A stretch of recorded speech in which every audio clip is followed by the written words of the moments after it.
What's going on, guys? We are the Talkin Niners podcast, part of the Blue Wire Hustle Network.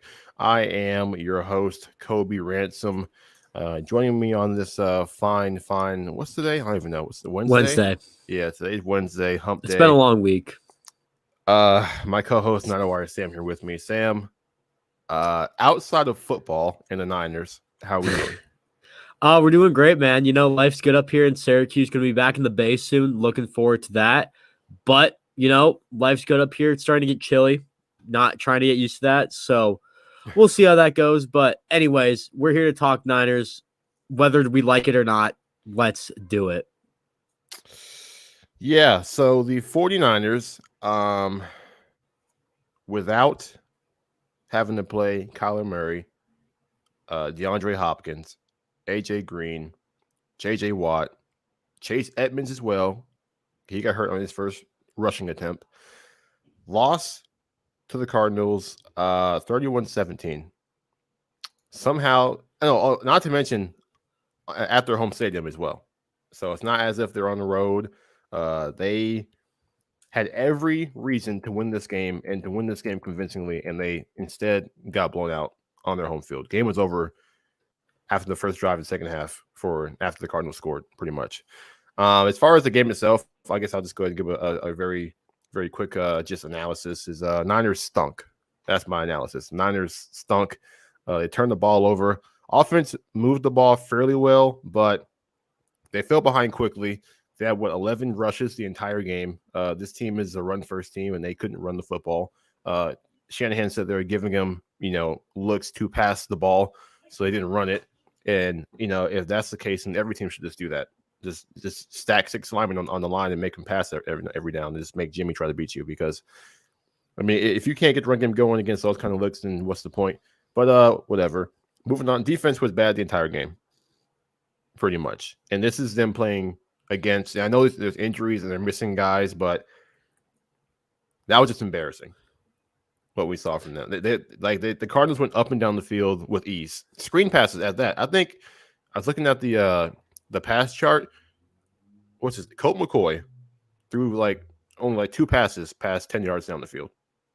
It was a screen game and a quick game the entire time, and the Niners could not stop it because they could not tackle in that game. Missed tackle after missed tackle. It was bad in every way you can think of. Jimmy played well. Ayuk had a good game. Kittle had a good game. But outside of that, there was not much to be excited about. Niners lose another one on their home field. They haven't won in Levi's in well over a year. It's just and that's probably going to continue this week. Now you got the Rams coming into town. The Rams are off a loss, but I don't care. And I know, I'm just going to put this out there right now. I think it's safe to say it's week 9. I know, we've given this team a ton of time. The Niners suck. It's that simple. This championship window that we thought we had in 2019, that we thought would come back, it seems like it's over. It seems like there's a lot of stuff we had to figure out, and this is the harsh reality. And it just baffles me how you have this championship window. You have so much talent on this team is what I should say, and how you can't execute. Is maybe this talent is not as good as we think it is. We have, I look at this team on paper. You have, quarterback situation. I think we know what we're getting from Jimmy Garoppolo. Running backs. Shanahan is usually a guru with running backs. Elijah Mitchell has actually done pretty well, but last game was kind of brutal. Wide receivers, Debo. We know what we're getting from him. He's always doing well. He had a pretty bad game though, if I'm being real. Ayuk starting to pick it up. We know what we're doing. I know I'm highlighting the positives. Let's highlight some people who have been negative. George Kittle has looked. This has been his worst season, in my opinion. Since his rookie season, this has been by far his worst season. It's not even close. Offensive line. You've had some issues there. Offensive line's been all right. It could be a bit better. I remember going into the season, we always thought this was a pretty decent offensive line. You got one of the best left tackles on the left side. Right side, you have McGlinchey. McGlinchey's out for the year. That's going to be a massive blow. But I think, speaking of McGlinchey, I think now is the time to put Aaron Banks in that guard. Put him in at right guard. Give him a chance. I think this team has no shot. This is when you got to start playing the guys who you drafted. So give these guys a shot. Put Banks in at right guard. Move Brunskill to right tackle. I think it's that simple. That's what I would do if I were the San Francisco 49ers. I would assume that wouldn't happen, knowing Kyle Shanahan. I know he has something for Tom Compton, but you got the point. Other than that, I mean, this team is just like I'm like, this is not scripted, by the way. We don't really have a script for this. I'm just going through all these players, and I'm realizing like, hey, these players are actually doing somewhat decent. And then I look at them as like, why is this team 3-5? I just don't get it. And maybe it's just like this team is just not that good. Maybe the talent's just okay. There's not really any superb talent, I should say. So I don't know. This team is just it's a confusing team, and this team is not good. It's that simple. It really is tough because you think about the roster. Like, there's no excuse for this. There's no excuse, not for that game and not for this entire season. At this point, it's year 5 of the Shanahan and Lynch era. These are all the guys that they wanted. These are all the guys that I don't really want to hear about the injuries or just things haven't really bounced their way. Like, no, this is year 5. These are the guys that they picked to be the guys that lead them to a Super Bowl. And here we are, 3-5. And to be honest, if there was no 7th seed, that the consensus would be that this season is most definitely over. We already have the feeling like the season's over. Oh, easily. But if there was no 7th seed, because right now they're still a half game out of the playoffs because the Panthers also suck. But without a 7th seed, this season is really over. And the only reason it's not over yet is because the Niners, because of that 7th seed, and still have a chance. But just from the performance of this team, they've beaten the Lions, the Eagles, and the Bears. Those are 3 teams they beat. And sure, they've been in some games against some good teams, but they lost those games too. So that's also another like bad teams find ways to lose. And that's what's been the thing with them. They find ways to lose. They lose games they should be winning. And that's a sign of a bad team. And at this point, listen, I'm not going to be the guy to say fire Kyle Shanahan because I don't know who they replace him with. I honestly don't know. I'm not gonna try to say fire him without having an advocate for who to replace him with. But at the same time, we can't just sit here and say he's doing a good job because he hasn't been, especially not this season.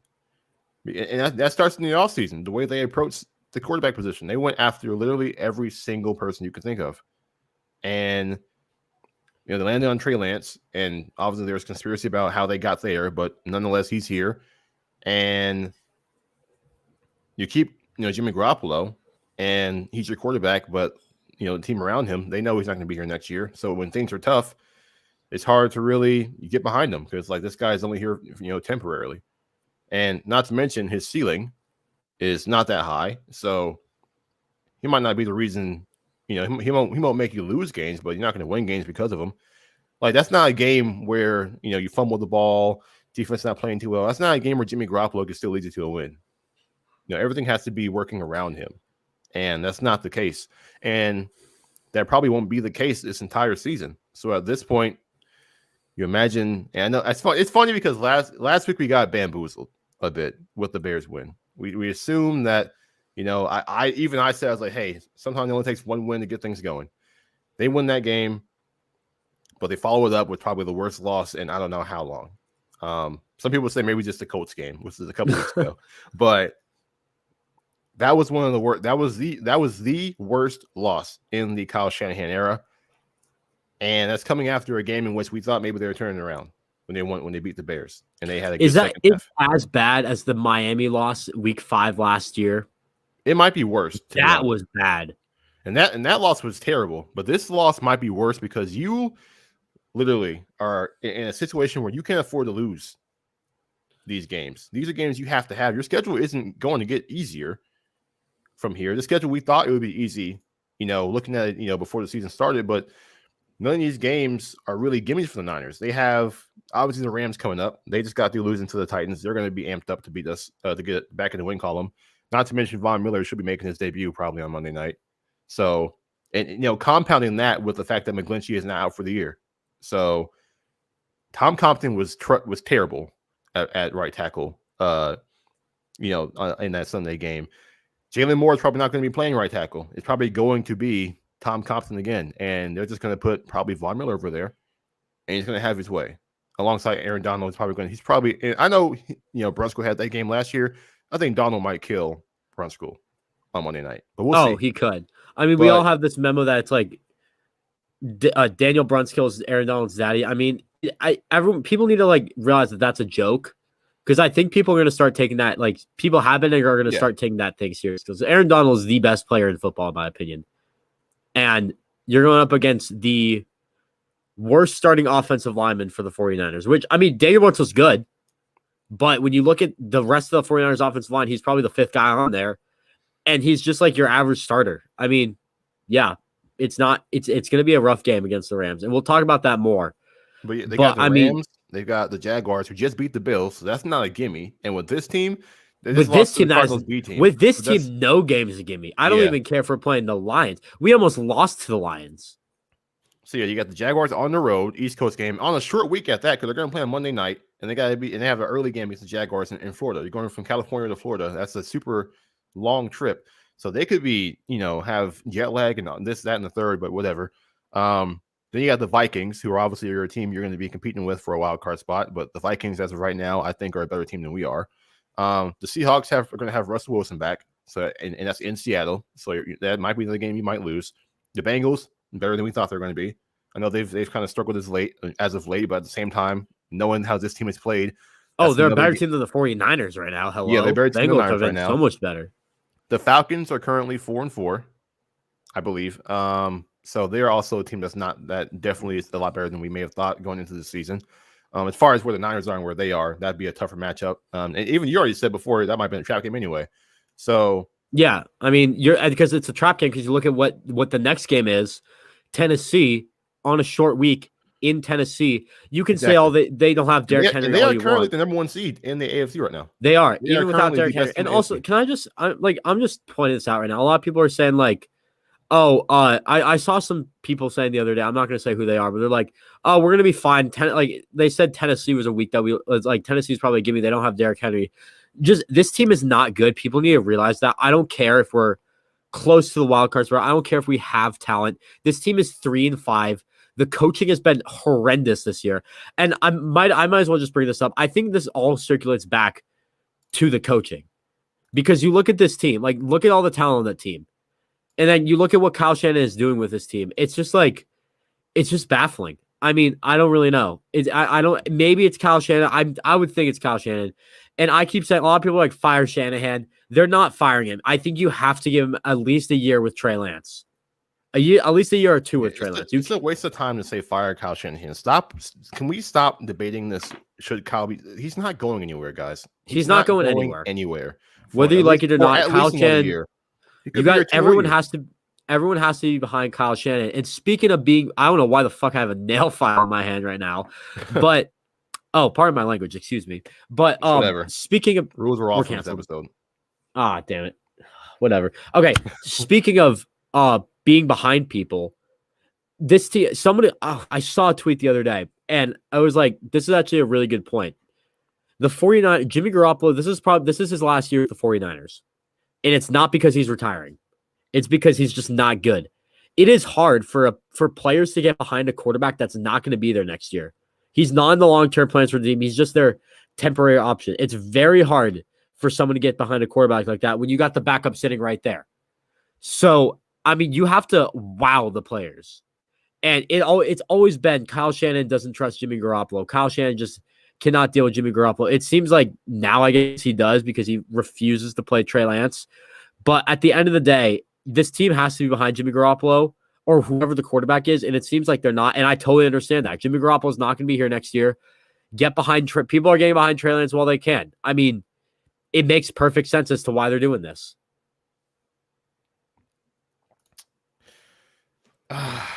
Last week, I was like, okay, I'm okay with the plan as long as they win. They lost again, so their plan stinks, in my opinion. Their plan to not play, and not even just Trey Lance, to play the rookies, period. Josh Norman is not good. Dre Kirkpatrick is even worse.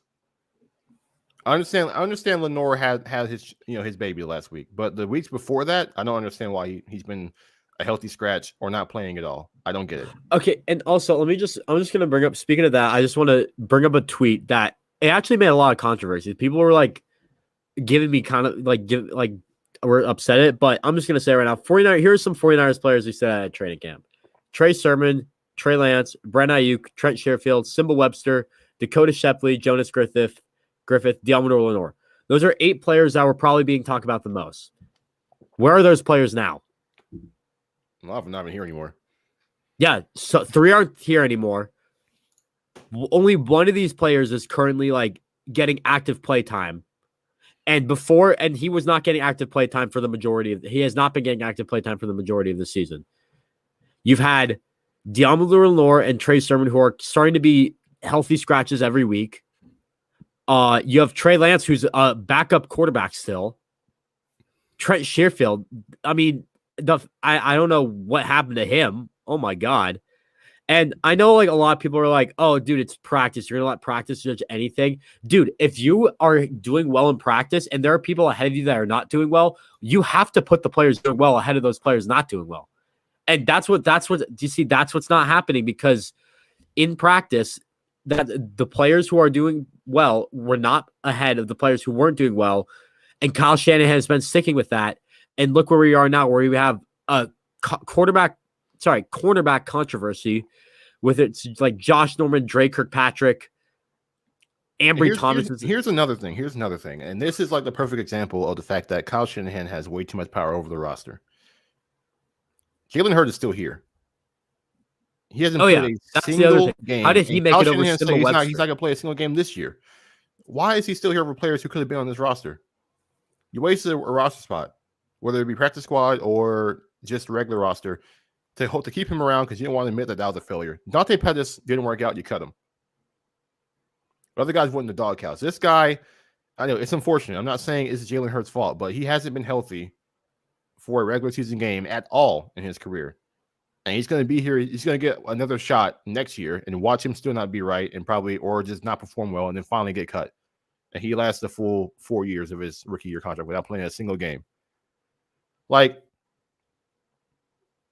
Brandon Ayuk is put in the doghouse for not practicing hard enough. Okay. But then Josh Norman is out there just, not to mention, PIs and not being that great in coverage, having mix up in coverage and not, just being sound in his assignments. He's out there starting issues and arguing and flexing on opposing head coaches and then arguing with his teammates and they try to calm him down and costing you yards, and Kyle keeps him around. Trent Cannon had a terrible special team game against Seattle. And mistakes that cost you the game most likely, and he's still around. Like, Kyle has his favorites, and he lets his favorites get in the way of doing the right thing and developing players the right way. Like, he just has this, whatever this method is for the way he goes about handling his players, it's not consistent and doesn't really make sense most of the time. And that kind of leads me to be concerned with how things are going with Trey Lance and how things may go for him as time goes on. It's like, is Kyle the right guy to develop Trey Lance, the guy who needs the most, development in the class? And that's a challenge that Kyle and the coaching staff took on by taking him. But it's a challenge that it feels like they might not even be up for, because they've had a lot of players who, as far as either guys that they've picked and bet the bank on, or guys that they had a lot of belief in, just not pan out, whether it be injuries, whether it be just performance, whether it be this, that, and the third. You trade up for Trey Sermon, he's a healthy scratch. As soon as Jeff Wilson comes back, he's a healthy scratch. And Aaron Banks, healthy scratch every week. And Brunskill is not playing well at all. You're like, it's not like he's not playing well at all. Like, 3 of your 4 first picks are healthy scratches every week. Ambry Thomas. Like, Kyle said they drafted them to be depth. And when they're needed to be depth, they're not even being used. They're healthy scratches. They went out and got other people to play instead of them. Like, I don't get it. It's confusing. This whole everything.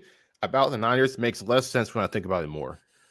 And that's the concerning part, is that it seems like they have no plan, no direction, and they have no idea what's going on and what they're doing. And that's why this team is 3-5 right now. And it's not only, I just want to say, it's not only Josh Norman who's been the discipline on this team this year has been significantly worse. And you know who's getting those healthy scratches? The disciplined players. Why are we had this stigma? The Niners had this stigma where there was going to be no divas in the locker room. There was going to be a disciplined team. There was going to be a pretty straight to the point set of ethics and standards that this team needed. And this team was going to be one of the most disciplined teams in the league. What happened? What happened to that? Come on. The team just has to get to the point. This team, I remember my week 1 key of the game, don't get too cute. This team has been too cute all year long. And it's just frustrating, man. I mean, I know a lot of people are trust Kyle Shanahan. I don't trust Kyle Shanahan right now. I don't understand what he's doing. There's no reason to right now. There's no reason to. And a lot of people are like, "Oh, Sam, you never played football. You haven't. You're just a podcaster. You don't do anything." Other people have been around football for way longer than me. Also, do not trust Kyle Shanahan. The public media is starting to turn on him. There was an article that came out either today or yesterday that was questioning Kyle Shanahan. Pat McAfee in his show, they rarely ever talk about the Niners. They had a topic talking about what's going on with Kyle Shanahan. This is starting to become a public story. It's literal. It's not just the fans just crying and complaining. It's now okay, what's really going on? Because there's no excuses this year. There's none. You brought in your own words, you said that you brought in Trey Lance in case Jimmy Garoppolo got hurt. So no matter who's that quarterback, whether it's Lance or Garoppolo, we expect to win. We expect to win games. That's the expectation. And Garoppolo has been healthy for all but one game, and you're 3-5. And then you brought back all these veteran players that have had injury histories. These are all the guys you bet on. So them getting injured, that's not just bad luck. These are the guys that you bet on. This is either you need to evaluate and pick players who are going to be available, or you need to find a way to keep these guys that you bet on available week after week. Because, and even on top of that, the Ravens had probably one of the worst injury lucks this season of any team. They have 11 players in IR starters, something like that. They're still one of the best teams in the AFC. So even that injury excuse doesn't really roll like that. It's because Kyle Shanahan does not trust his depth whatsoever. Look at the guys who have been in the doghouse, and then look at everyone else who's not. There are a lot of guys in the doghouse right now that need to be on the field. And this, I know I've been saying no one ever comes out of Kyle's doghouse. I mean, at some point they're gonna have to come out. These rookies need to start playing. That's the bottom line. And it's not just because of development. There's no reason for the vets aren't playing well either. Josh Norman and Dre Kirkpatrick are not good. But even if Lenore is just as bad as they are in performance, at least he's getting better as he plays. These guys aren't getting better. They are who they are. Kyle. And he already really said that. And he had his quotes. He's like, "Oh, not all experience is good experience, and these guys won't. I'm not going to play guys just so they can get experience. We're going to wait until in case maybe we're out of the playoffs. That's when we'll do something like that." But Kyle, it's like he's blind to the fact that these guys aren't even playing well anyway. The vets that you want out there on the field so badly are still costing you games. So you might as well multitask and deal with those same mistakes, but have guys who can learn from them and improve upon them. Jimmy Garoppolo hasn't played bad, but he's not going to be here next year. And we're seeing these other quarterbacks who are playing week after week. If they're good enough, they will improve over time. Justin Fields continues to get better. Mac Jones, Patriots are winning games with him out there at quarterback. I'm not saying it's because of him, but he's not losing them games. He's a rookie quarterback. Trevor Lawrence is getting better week after week. I understand sitting him if you had a guy who could win you games like similar to you understand Aaron Rodgers sitting behind Brett Favre. Brett Favre is still one of the best quarterbacks in the league. He can win you games. Alex Smith, he was having good year after good year after good year with the Chiefs, so it's understandable. But this isn't understandable. Garoppolo is okay. He's okay. But he's not going to be here next year. And his team is average to below average right now. So you might as well put in Trey Lance, who you almost won anyway with him after a quarterback with a handicap playbook in Arizona against when they were at their hottest. And just go ahead and go on with him. Because it's that simple. At this point, what else are you really doing? And if they lose this week, they for sure need to put Trey Lance in the next week against Jacksonville. Because at 3-6, there is no reason not to. At all. And I know I love how you say like we're 3-6 right now. Like we still have a game next week. We just know we're gonna lose the game. Like it's that simple. Yeah. What Joey says here, all these questionable decisions by Kyle these past 5 off seasons are playing out on the field, and he's finally getting shit for it. Forget the language barrier. We're saying whatever today. This is just letting it off the chest. Yeah. This is when you think back. I mean, thinking back to last year's draft class with Ayuk and Kinlaw, it looks bad to this day. It looks bad today. Colton McKivitz, that pick was terrible. Javon Kinlaw's not working out. Javon Kinlaw's not working out. Charlie Warner's been okay. I'm not sure who the other guys were. There was like 4 or 5 players. But from 2020, it was Kinlaw, Ayuk, McKivitz Warner, has been. McKivitz. I mean, McKivitz was on the practice squad, just got pulled up today because of an injury. And then Jawan Jennings. Oh yeah, what happened to Jawan Jennings too? Oh my god. Yeah, though that draft class, 1 player maybe, and Ayuk he's doing worse stuff with Ayuk. So we don't even know how that might turn out. Ayuk's been better the last 2 weeks, and apparently they may have solved their issues, but still, that draft class once again, early value is not there. This draft class, you're not playing anybody but Elijah Mitchell. So how are you even supposed to know who's a hit and who's not? And, I mean, Elijah Mitchell and Talano Hufanga, but Hufanga's in a role where he's like the next guy because Tart's been hurt. Yeah, he wasn't set to play. He's only playing because there's no one else to play. Exactly. So that's the only reason he's out there. Elijah Mitchell, he wouldn't have gotten a run anyway if Mostert was healthy. He's only playing because there's injuries.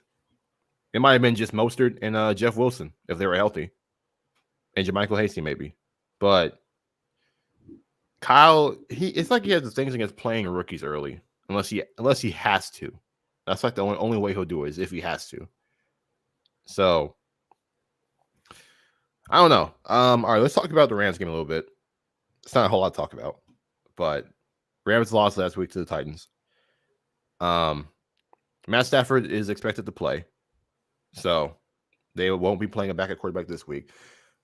And it's a home game. The Niners, at this point, them playing at home is probably a disadvantage at this point instead of an advantage because they just don't seem to play well at home. And I don't know, what the reasoning is, but they just they don't play good at home. But here come the Rams on Monday night. And Rams team is good. Sam's falling asleep. But I mean, I'm just falling asleep at how bad this team is. Sam, literally, I'm just kind of depicting how this team is. Every time you watch the game, it's just like, all right, going to sleep, going to bed. But yeah, this Rams team is good. They're coming in with only 2 losses. To the two best teams in football, by the way. Yeah, the Titans and the Cardinals. That's 2 teams they lost to. So they haven't lost to bad players, bad teams. But yeah, to put things bluntly, the Rams are probably going to destroy the Niners on Monday night. Probably. I mean, this is going to be. Listen, if this is worse than the Cardinals game, this is going to be a Jed York tweet game, where you get that apology and everything. Because we're having a hard time against bad teams. So this is going to be the second best team play this year. It's going to be bad. And people didn't want Matt Stafford might learn this week that maybe they should have wanted Matt Stafford because he's about to, with a secondary that's missing Ward and Tart. We saw them get used and abused in this past game with Colt McCoy. And then the Cooper Kupp is one of the best receivers in football. Who's going to cover him? I don't know. No idea. Robert Woods. Yeah, literally just put me in the game. It'd be no difference, to be honest. But the defense obviously is still really good. Front line, the defensive line, really good. I really fear for Jimmy Garoppolo on Monday, especially without McGlinchey out there. So that right side of the line, weak, very, very weak. And Von Miller's gonna be playing. Von Miller and Aaron Donald. So good luck. You had a hard time blocking Marcus Golden last week. He had 3 sacks last week for the Cardinals. Marcus Golden, that is a name I haven't heard in a minute. And he's had himself a day. Even had a sack on Trent Williams. Even got a sack on him. So yeah, this I tweeted, I can't find a reasonable way to expect the Niners to win this game at all. Not one. Not one logical, reasonable, realistic reason for them to win this game. Which means we're going to lose.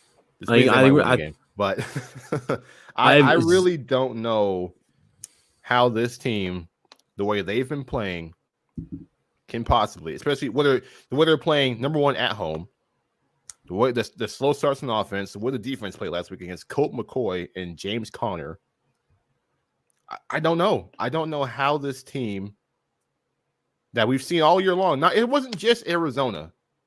It wasn't like last week was like their only bad game of the year. No, they've had quite a few bad performances.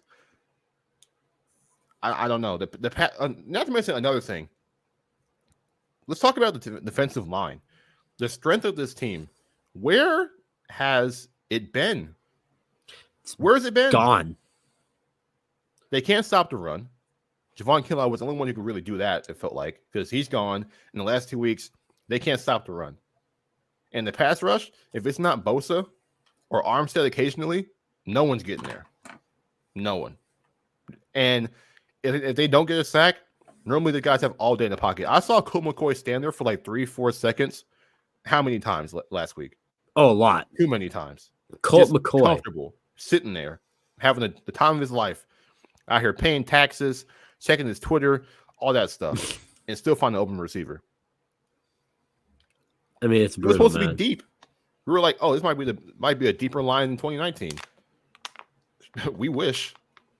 Hell. I mean, I don't know what's up with the defense. It could be something with the defense play calling because the defense has been significantly worse this year. So it might be something with D'Amico Ryans. Maybe D'Amico Ryans is the problem. I can't really seem to tell. At the same time, that's not even D'Amico's fault. D'Amico has to learn. He's a rookie. Exactly. Coordinator. Like, I mean, I think he's doing better than Saleh did his first year. So I'll give, but people wanted Saleh gone after a couple of years early. And then now Saleh, people want Saleh back now. So, I mean, Ryans, I won't be too critical of him if he does, and plus last week he was dealing with a lot of starters out. Not having that communication in the secondary with, like Ward, Tart, and all the guys, obviously that hurt them a bit. And also they got corners who can't tackle. Like Josh Norman, I know he's physical, but missed tackles, Kirkpatrick, please don't get me started on Kirkpatrick. Cannot tackle to save his life. Al-Shaair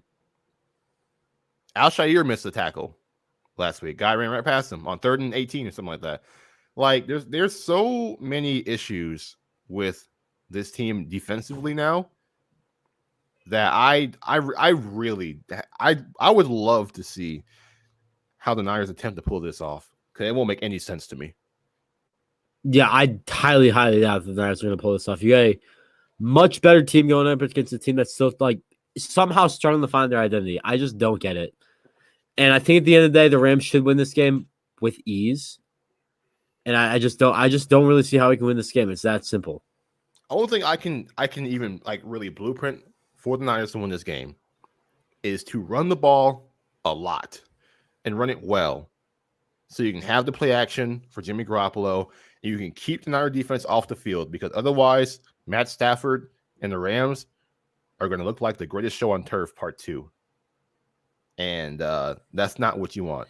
Not to mention this team isn't good at home. So they don't have that going for them. It's not like they're defending home field. They haven't done that in over a year. So can't bank on that either. But yeah, I am fully expecting the loss. Like fully. Like I'll be surprised if it's even close, to be honest. Which is a divisional game, so it might be. But the Rams don't really have a reason to lose to us on Monday.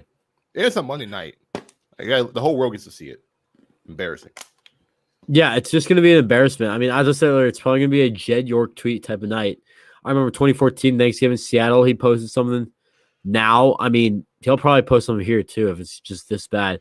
But, you know, at the end of the day, I think that it's just, I mean, the Niners just have to, like, really, if they're going to somehow win this game, they really have to get out there and maybe just pull with the Lions that don't give the Rams the ball, the strategy. I don't know. I don't really know. But I just think we're going to lose. And it's just hard to figure out what's going through the heads of everyone, what the game plan is, and how we can beat the Rams. Because honestly, I don't see how we can. It just doesn't make sense. Yeah.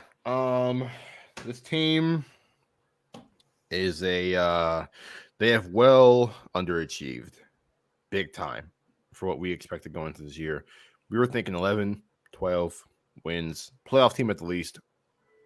We'll be lucky to get to the playoffs now. And really, we're lucky that we're even still in the race because there's a 7th seed now. That's the only reason we might still get in, because of that final seed. But that's all I got. I'm sure I have more arguments and more things to complain about next week after we lose to the Rams and we're at 3-6. And Shanahan comes out and is like, yeah, Jimmy Garoppolo is still playing because we're not out of the playoffs yet. Yeah, I mean, that's all I got. You can tell I'm tired of I'm just tired of everything, man. I mean, the Niners are just not good. You know, it's been a long week and dealing with tests, everything like that. But yeah, I mean, the Niners they're not good. It's that simple. Yeah. Look, 28th in possession. It's hard to keep them, like the Rams, keeping the Rams off the field. That's going to be hard to do. Because they can't convert third downs. If they're not scoring, they're going 3 and out. Exactly. So that's not going for them either. Nothing is going for this team. But whatever. That's enough out of us.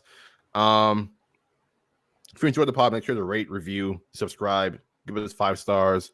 If you want to follow us on social media, you can see if you're watching the YouTube version of the stream, you can see it on your screen.